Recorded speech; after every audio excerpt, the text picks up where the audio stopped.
Did it ever happen that you had to take a decision under a stressful environment? Not an easy job, isn't it? Yes. Mainly, taking a decision seems quite easy. You have options, you have the choice between A, B, you take the advantages, you take the disadvantages, and then you pick one. Unfortunately, this is not always the case. And sometimes, having the stressful environment just makes things worse. So, why is it so? Why do we have so many difficulties to take decisions when we are under stress? It's mainly because our brain is not exactly made for that. Our brain is made to avoid having to think too much. It costs too much energy, so we try to avoid that, we try to decrease the amount of energy we use. But how do we take shortcuts? We take shortcuts because this is how the human brain is done. This is called bias. We have bias in the brain. We have the options, a rational one, an irrational one, and we take the irrational one because this one makes sense for us, even if sometimes it's not the right one.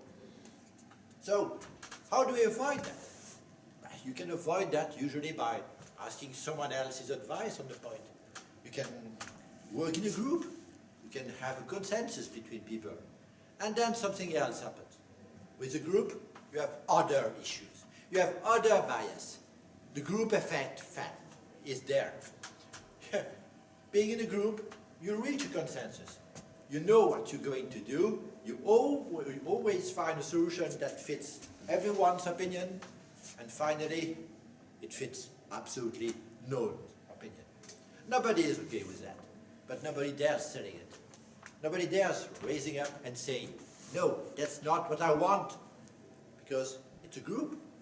And on top of that, usually there's a boss, and the boss has a mission for you. And with this mission, you have to usually try to get as close to the decision of the boss that you want. And it's not always the best choice neither. So how do you really can have open, correct, and rational decision in a simple human environment?